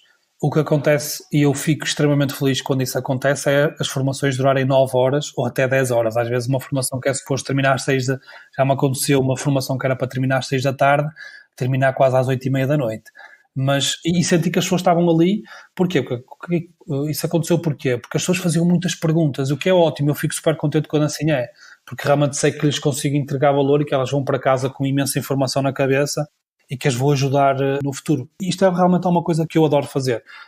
É uma coisa que, lá está, não dá para me dedicar a full time a isto da formação. Não dá porque financeiramente dava muito bem. A parte aqui da formação é interessante em termos financeiros. Não dava, era porque eu tenho também esta necessidade de estar constantemente com a mão na massa, né? Porque só assim é que eu consigo aprender e me desafiar e continuar dentro da onda, não é? Continuar a surfar a onda, porque isto realmente, quem parar meio ano, não é? Se eu agora tirar aí meio ano sabático e desligar-me da internet, desligar-me do mundo, não querer saber de nada, daqui a meio ano, quando eu voltar, muitas das coisas mudou. Isso aí é verdade. Portanto, há sempre estratégias novas, há sempre novos tipos de campanhas, há sempre novas funcionalidades, sempre coisas novas a aparecer e realmente tens que estar com a mão na massa, não podes simplesmente ser um académico, não é? Isto é até uma das coisas, Francisco, que eu normalmente nas universidades, é isto uma das coisas até que eu pergunto, que é, nestes dias fui com uma colega, ela estava, foi-se informar sobre uma determinada pós-graduação, e lá no dia de fazer as perguntas, como é que a coisa funciona e tal, foi uma das perguntas que eu fiz, e é esta das perguntas que eu sempre faço, que é: o corpo docente são académicos ou são profissionais que estão a trabalhar no mercado e com a mão na massa e que trabalham no dia-a-dia? Porque isto aqui realmente é importante, não é? Se tu transformares só um académico, tu vais parar no tempo. Até te podes ir atualizando e não sei o quê, mas realmente o conhecimento das coisas, como é que as coisas funcionam, tu só o vais ter e só o vais conseguir partilhar da melhor maneira com os outros se tu também fizeres, se tu também passares pelos problemas que eles vão passar, não é? Se tu, e acima de tudo, se tu errares muito, não é? Se tu trabalhar com uma ferramenta como o Google Ads, o fruto da minha aprendizagem é o dinheiro dos outros. Eu estou a usar o dinheiro dos outros para aprender, não é? Maioritariamente. Também tenho alguns investimentos próprios, mas estou a usar maioritariamente o dinheiro dos meus clientes para eu aprender. E é fruto desses erros aí, de fazer testes e não sei o quê, que vem muito do conhecimento que eu tenho, porque isso aí também é fundamental, a parte do errar, não é? Fazer um pouco de tudo e nem tudo vai dar certo. Isso aí a coisa funciona mesmo assim. Muito interessante, realmente. É preciso testar muito estas campanhas para depois poder conseguir finalmente um bom retorno. Queria-te perguntar aqui, tenho 3 perguntas tradicionais aqui no podcast, e a primeira é: qual foi assim o teu maior erro? E se pudesses voltar atrás, lá está, o que é que farias diferente? Olha, o meu maior erro, sei lá, uma pessoa erra todos os dias, depois já fica difícil de saber qual é que foi realmente Ou a maior aprendizagem, assim, alguma coisa que, se pudesses voltar atrás e fazer novamente, farias diferente? Olha, eu se calhar o que eu teria feito diferente lá há 8 anos atrás seria realmente naquela altura, ainda antes de eu sequer ter começado a trabalhar, era realmente já me ter começado a posicionar no mercado, a aprender mais, ainda quando estava se calhar na universidade, e se calhar um dos meus maiores erros na altura foi mesmo aquela questão de pensar que ia ganhar no volume ao enviar e-mails com CVs, não é? Eu pensava, ok, se eu enviar 1000, Pois. pelo menos uma pessoa há de me querer, pelo menos uma empresa me há de querer. Portanto, e se calhar esse foi mesmo o meu maior erro, que na altura já podia ter começado a minha carreira mais cedo, podia ter começado a aprender mais cedo. Se calhar na altura, se tivesse... Quer dizer, eu vejo as coisas sempre de uma outra forma. Eu estou feliz da forma como as coisas têm proporcionado, mas se calhar na altura, se tivesse bebido menos 2 ou 3 cervejas e se calhar se tivesse ido trabalhar para uma agência durante 2 ou 3 horas por dia de borla, não é? Se calhar podia-me ter dado um conhecimento maior, ou não sei, se calhar podia ter me atirado mais rapidamente para a frente, digamos, do que ao que me atirei. Só que lá está, também estou feliz da forma como as coisas se proporcionaram, porque lá está, cada coisa a seu tempo, tive a minha fase de universitário, depois a parte do trabalho, mas se calhar seria por aí, porque mesmo nisto na questão dos erros, mesmo por exemplo, na questão da startup, eu fui para uma startup, na altura, e eu ia com uma ideia, e foi essa ideia que me foi passada, e depois, passado uns meses, eu comecei a perceber que estava no sítio errado, que não havia um match do que era a minha filosofia de trabalho com a filosofia de trabalho de quem estava a gerir a startup. E eu pensei para mim próprio, então eu estava numa excelente posição, numa empresa prestigiada aqui no Porto, com uma posição incrível, a gerir uma equipa incrível, e venho para aqui, a ver, tipo, o que é que eu fui fazer? Mas mesmo isso aí, que pode ser visto como um erro, e eu dou muito graças a ter feito esse erro, porque aquilo ali realmente foi uma aprendizagem ao nível de gerir pessoas, de gestão de pessoas, de entender pessoas, foi uma aprendizagem muito grande para mim. Portanto, se eu pudesse voltar atrás, eu teria voltado a cometer esse erro, que me desgastou bastante na altura, mas me fez uma pessoa melhor, me fez crescer, entendes? E depois também conheceste o Inácio ali E conheci o Inácio, também estou muito grato por isso. e depois tiveste aquela oportunidade. Exatamente, sim. Conheci o Inácio e outras pessoas fantásticas, é isso, é. Sempre que sais da tua zona de conforto e vais conhecer, vais a conferências, vais a meetups, crias um podcast e convidas pessoas que tu não conheces a falar contigo, sempre que sais da tua zona de conforto e vais falar com os outros, te abres para o mundo, não é? A minha experiência pessoal nisso é que só me tem trazido coisas boas. Mesmo que no próprio momento eu entenda que aquilo ali, porque é que eu me fui meter aqui, depois, passado um tempo e olhando para trás, eu penso, ainda bem que eu me meti ali. Porque se eu não me tivesse metido ali, o meu rumo tinha sido outro. Por isso eu fico extremamente contente. E até, olha, também posso partilhar aqui um outro fracasso, digamos, eu chamo-lhe a fracasso, porque a minha missão naquela altura não foi cumprida. Nessa altura da startup, até dessa transição, a Google abriu uma vaga em Portugal. E há um estudo que diz que tu, para entrares na Google, é mais difícil tu entrares na Google do que entrares em Harvard, estás a ver? A tua taxa de conversão de entrares na Google, para entrares, é mais fácil tu estudar para Harvard que entrares na Google, para trabalhares na Google, estás a ver? Sim. Portanto, realmente é muito candidato para poucas vagas. E eu, na altura, entrei no processo de recrutamento, em que, pronto, são milhares de pessoas que candidatam, depois há ali uma dezena delas que passam uma segunda fase, uma terceira fase e uma fase final. Portanto, eu passei todas as fases e depois fui a Dublin para uma fase final. E eu senti realmente que em termos de conhecimento teórico, de conhecimento prático, eu o tinha. Só que eles lá está, também procuram algumas características de Soft skills. soft skills, exatamente, soft skills. Uhum. E eu nessa fase final não passei, portanto não fiquei com... Fui eu e outra pessoa à final, eu não sei se outra pessoa depois foi recrutada ou não, mas eu não fiquei. E eu na altura fiquei bastante triste, tipo, porquê, não é? Uhum. E depois a forma como as coisas depois na minha vida se desencadearam, portanto, se eu tivesse sido aceito lá na Google, eu teria de ter que mudar a minha vida toda, teria que ter ido para Dublin, etc. Depois acabei por ter a experiência com o Jus Brasil, que eu olhando para trás, se eu pudesse escolher, agora se eu pudesse voltar atrás e escolher, eu ficaria grato por essa experiência na Google ter dado errado, porque realmente eu acabei por ter um caminho muito mais condizente com aquilo que eu quero para a minha vida, do trabalho remoto, da liberdade, de estar cá em Portugal também, que valorizo imenso isso, de estar cá, porque isso ia destabilizar também em termos familiares, não é? Com a minha esposa, temos que nos mudar, ela tinha que se adaptar, etc. Portanto, as coisas por cá acabaram por correr muito bem, que ainda bem que aquilo ali foi um insucesso. Portanto, mas na altura, claro, abalou-me um pouco, porque não é fixe, não é? Tu estás numa entrevista de emprego, chegas à final e depois não ficas, nunca é positivo. Mas foi uma experiência muito enriquecedora.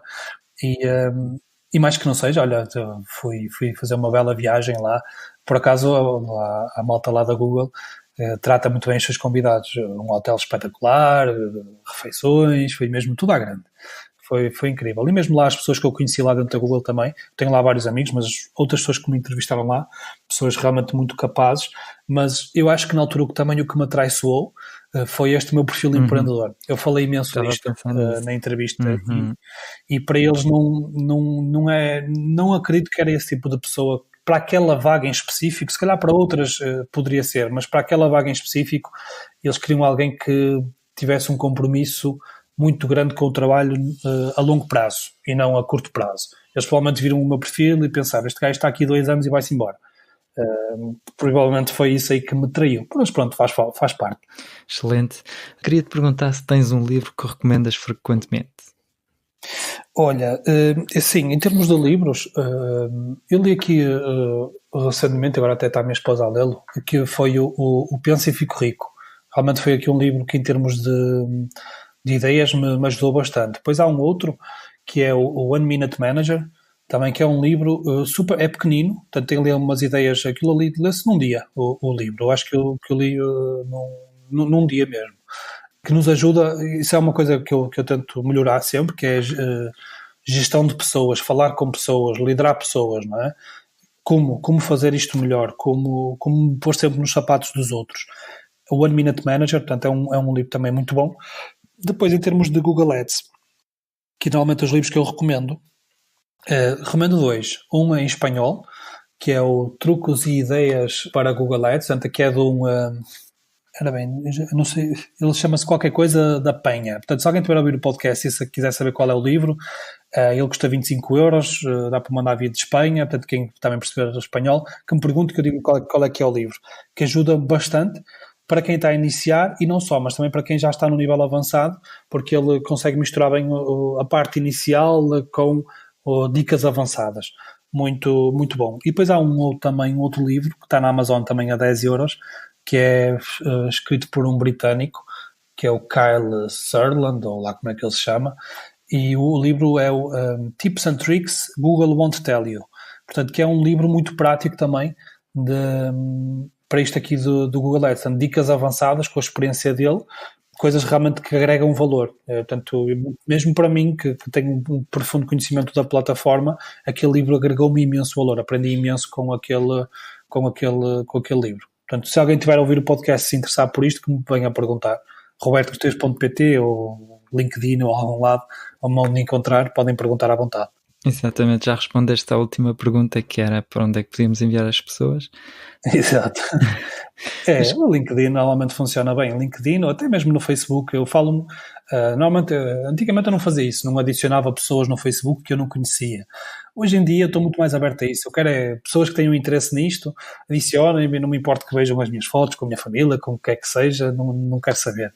Que venham falar comigo realmente no Messenger e por aí fora, estou totalmente disponível. Portanto, Messenger, Facebook, eu tenho uma página no Facebook, tenho um grupo também de Google Ads, quem se quiser ir lá juntar. Tenho uma newsletter para onde vou também enviando bastante conteúdo sobre marketing digital. Portanto, no meu site, robertocortês.pt, tem lá os meus contactos todos, o meu telefone, WhatsApp, o que quiserem, fiquem à vontade. Ótimo. Para mim é sempre um gosto muito grande falar com pessoas e tenho também ajudado muitas pessoas nisto aqui do emprego, de entrevistas. Muita gente vem falar comigo, olha, vou a esta entrevista, não sei o quê, podes-me dar algumas dicas. Eu tento sempre ajudar as pessoas da melhor maneira que consigo. Eu ponho-me no lugar do outro, de quem te vai entrevistar, provavelmente, olha, vai tentar saber mais sobre isto, sobre aquilo, e se tu lhe des este tipo de conteúdo, provavelmente te vais sair melhor na fotografia, não é? Explora mais aquela parte do que aquela, por exemplo. Tenho ajudado bastante pessoas. Nas formações que eu dou, eu tenho incentivado também as pessoas a vir falar comigo sobre esta parte do recrutamento, e as pessoas realmente vêm. Depois, por e-mail, ou por mensagem, ou por telefone, as pessoas depois procuram-me nesse sentido e ajudo mesmo com todo o gosto. Eu até tenho, a verdade é que nos últimos... Eu tenho que algumas pessoas, quando eu faço formação, me vêm perguntar, quando digo pessoas, empresas, não é? Que me vêm perguntar, sempre que eu dou formação, sempre. No dia a seguir eu recebo mensagens, e-mails, a perguntar, olha, Roberto, deste formação ontem, das pessoas que estavam lá, quem é que se aproveita, não é? Entre aspas. Porque as empresas têm sempre esta necessidade de recrutar gente nova e gente talentosa, e no facto de eu estar a dar formação, de estar a ter contacto com pessoas, há sempre alguns que sobressaem, não é? Que fazem aquelas perguntas mais pertinentes, aquelas pessoas que têm um raciocínio até um nível de conhecimento mais avançado que os outros, e na verdade é que no mês de setembro, depois de uma formação que eu dei, houve 2 pessoas que eu recomendei para uma empresa, e essa empresa ficou com essas 2 pessoas, e estão lá. E quer dizer, e é uma empresa que tinha uma exigência muito alta, porque a pessoa que estava lá à frente era uma pessoa que realmente com muito conhecimento e com uma exigência muito alta. E estão lá as 2 ainda, super satisfeito, toda a gente satisfeita, portanto, é algo que eu gosto muito de fazer, é realmente olhar e olhar para as pessoas e ver, olha, ajudei aquela pessoa a ter aquele emprego, não é? No final do dia, o mérito do emprego é totalmente a pessoa, não é? Mas o facto de ter guiado a pessoa, pelo menos por aquele caminho, e ela estar feliz na vida, isso para mim também já é uma conquista pessoal e que me engrandece a mim mesmo, né? Que me deixa feliz comigo próprio. Muito bem, está certo. Roberto, muito obrigado por teres participado aqui no podcast. Bem, como pudeste ouvir, o Roberto tem uma grande tendência para arriscar, ele tem uma forte tendência para fazer coisas difíceis, coisas que o obrigam a sair da sua zona de conforto, e é algo que não é natural para toda a gente. É muito mais confortável nós fazermos aquilo que já sabemos, em vez de tentar coisas diferentes, coisas difíceis, e uma dessas coisas pode talvez ser criar o teu negócio. Portanto, se tu atualmente estás com o objetivo de criar o teu negócio, ou que até já tens o teu negócio, recomendo que recebas a minha formação gratuita, que se chama Construir uma Audiência que Compra. Podes receber essa formação em bloghack.pt/audiência. E em que é que essa formação te vai ajudar? Essa formação ajuda-te a construir uma audiência de compra passo a passo. Portanto, as coisas são muito mais fáceis quando vais fazer um passo atrás do outro do que, de repente, ir ao cimo da montanha. É muito mais difícil, mas fazer um passo atrás do outro é muito mais fácil. Portanto, a formação gratuita que eu te ofereço, que se chama Construir uma Audiência de Compra, ajuda-te nesse sentido. Foi criada nesse sentido, portanto, recebes um e-mail por dia e esse e-mail ajuda-te a construir a tua audiência do zero. Portanto, se estás a começar um negócio ou que até já tens o teu, pode ser uma boa oportunidade para tu também repensares no teu negócio. Se as coisas não estão atualmente a funcionar tal como tu desejas, acredito que receber essa formação te pode ajudar. Portanto, se estás interessado em receber essa formação gratuita, vai a bloghack.pt/audiência e recebe esta formação agora. Muito obrigado por teres ouvido o episódio até ao fim e até já no blog. Tchau!